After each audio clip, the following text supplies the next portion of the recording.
What's on, ladies and gentlemen? My name's Ross, I like games, and today, with Ursula's return on the horizon, it is time to take a look at a pre-order guide for the set. We do this every time a new set comes out, and frankly, Ursula's return is new, it's special, it's coming soon, and we need to have a chat about it. Now, important to note that there is, as always, a two-part release day for Ursula's return. So it is in hobby stores on the 17th of May, and it is everywhere else on the 31st of May. That means that hobby stores get a 2-week, I suppose, exclusivity period. They get 2-week grace, phrase it how you will. For fans of the game, people who really genuinely care about the game being successful, this is fantastic. Because basically what it means is we're encouraging people, or Ravensburger are encouraging people to actually go to their local hobby store and build a local scene. And that's good, because that's how card games survive. Also, this time around, I believe they're not even going to be sold online before that. So, yeah, go team. This is wonderful. So what are we actually getting? Well, obviously, first of all, we've got our booster packs and booster boxes. This time round, we have 3 different booster pack artworks featuring Ariel, Ursula, and Sisu. Yeah. It still weirds me out a little bit that we've got Little Mermaid, set named after the Little Mermaid, full-on Little Mermaid theming, and then Sisu rocks up being like, yo, I'm here too. But you know what? That's okay. But what if you don't just want to buy booster packs? What else have we got? Well, we have a pair of starter decks, as you might expect. But this time round, the starter decks are looking awesome. One of the things I really appreciate is something Ravensburger haven't done, something we haven't seen yet with Disney Lorcana. We've actually got a starter deck with one theme. We have an Encanto starter deck, where, you know, the rare cards, you've got a super rare Mirabelle and a rare Bruno. We've not seen this in other sets so far. Generally speaking, we tend to have 2 properties featured on a starter deck, not this time round. Awesome. Love it. We've also got a second... I should say, because it's kind of important, that is an Amber Amethyst starter deck. The other starter deck we've got does feature 2 properties. We've got Anna with a bloomin' great sword and Hercules. This is Sapphire Steel, and this is a more traditional kind of starter deck. We've got a super rare Anna, we've got a rare Hercules, and we've got 2 inks and 2 properties being represented. Obviously, as soon as we have full lists, we will talk about that. We don't.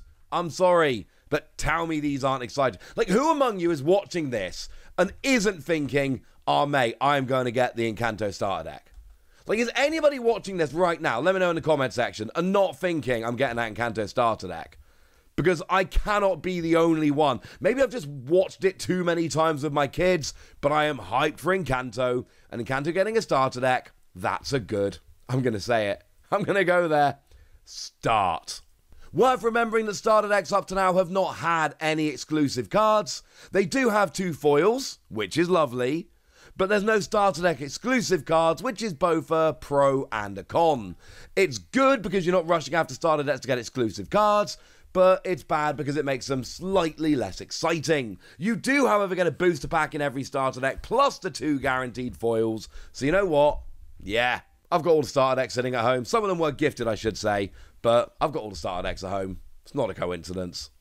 Outside of that, we do have the usual Illumineer's Trove. Illumineer's Trove is awesome. It is what we have come to expect. It is, well, forgive me for saying it, but it's a fancy product. Illumineer's Trove is the fancy product, the big product that we get for every set. Important to note that this time round, it is like the Into the Inklands Trove, not Rise of the Floodborn or the first chapter, by which I mean you don't get a little booklet, but you do get things like dice. The changes we've seen to these were generally pretty well received in the last set, so I imagine they probably will be again here. One important thing to point out here, I've got a bunch of troves. They are genuinely brilliant for storing Lorcana cards. I've been sorting my cards out lately and I need somewhere to put them safely. You can fit a surprisingly large amount of cards in a trove, and when you sort them out and organise them, man, troves are good. Just saying, that's what I've been rolling with. So the troves are quite nice, but then we've got what I think is the real highlight of this set. We've got ourselves Illumineer's Quest. This is awesome. This is exactly what I've wanted, not just Lorcana, frankly, every card game to start doing, but Lorcana are doing it, and this is brilliant. Here's what it says on the back of the box. With unprecedented power, an Ursula Glimmer has unleashed her wrath across the realm of Lorcana. It's up to you and your fellow Illumineers to band together using your Disney Lorcana TCG decks and defeat the Sea Witch once and for all. And you'll notice there's a bunch of weird stuff going on here. We've got the Encounter Battleground. We've got an oversized Ursula card. It does come with 2 pre-built decks, which is kind of awesome. It is 2-player out of the box, but I believe it is up to 4-player if you bring other decks. But it's 1 to 2 players out of the box. And you get your 2 pre-built decks, but you also get a bunch of other cards. You get an Ursaluna scenario deck. You get a playmat, but it's probably going to be, I'm imagining, a paper playmat. And then all kinds of other stuff. 2 oversized battleground cards. Basically, this is single player or cooperative Lorcana. Either you play cooperatively with your friends, or you just play it at home on your own. And I'll tell you what, I like card games.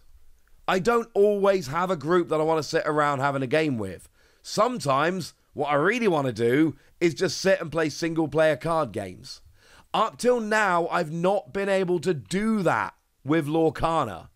Now I'm actually going to be able to, and I am legitimately psyched about this. I think this is the best thing coming out of the new set. And don't get me wrong, like Ursula's Return as a whole looks like a really fun set. It's bringing Encanto in.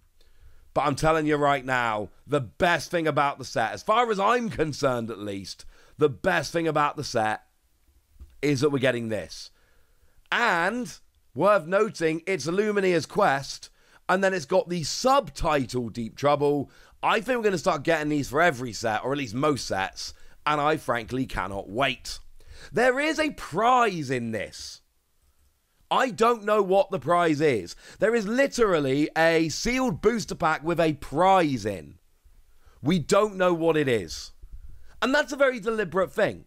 We've not been told, it's being kept a surprise.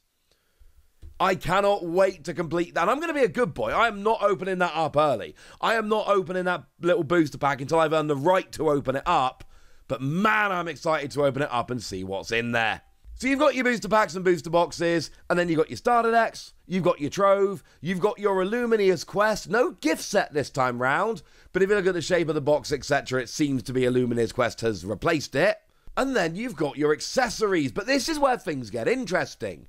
Because, for instance, one of the playmats we see here is Tinkerbell Giant Fairy. Well, Tinkerbell Giant Fairy is not a new card. Up till now, up until Ursula's Return, all of the accessories that come with a set have artwork of cards from the set. That is now changing. Now everything is up for grabs. Tinkerbell Giant Fairy came from the first chapter. Now we've got a playmat with it on. But is anyone looking at this and not going, oh my goodness, that's amazing, I love having this artwork on a playmat? Because I am. Love that they're doing this. We've also got ourselves a Rapunzel here, gifted artist from Rise of the Floodborn. Again, not a card from this set, but that's okay. Now, those are your 2 playmats. We've also got a set of sleeves and deck box featuring Genie. Again, we're not talking about a new Genie card here. We are talking about Genie Supportive Friend that came around in Into the Inklands. Lovely card. And then we've also got ourselves Snow White on both sleeves and a deck box. So, you know, anyone who likes Snow White? Lovely. This is Snow White Well-Wisher, which was, of course, an enchanted card. So, yay. That's quite nice. Coolest thing about this, of course, is it means that all the Lorcana cards are up for grabs. If you've seen Lorcana cards and thought, oh, I love the artwork, I really wish that had got on a playmat, I'm so upset it didn't get one, well, now it's all up for grabs. And that makes me happy. So there we go. That's what you need to know. Those are all of the things you can get for Ursula's Return. For me, It's all about Illumineer's Quest. Cannot wait for that product. I really hope it is as good as I'm imagining because it looks awesome. But I want to hear from you guys. Tell me what you think about this set as a whole. Tell me what you're looking forward to. Tell me anything you want to tell me in the comment section. Go nuts! Be nice! And then make sure you like this video, subscribe to this channel, follow me on Twitter at Lawasi. That's where we talk about Lorcana and a bunch of other card games. And please do consider checking out patreon.com/PTCGradio, where you can support the channel, get some bonus podcasts and all kinds of fun things. But by far the most important thing as always, look after yourselves till next time, would ya? Thank you very much for watching. My name's Ross, and you've been watching PTCG Radio.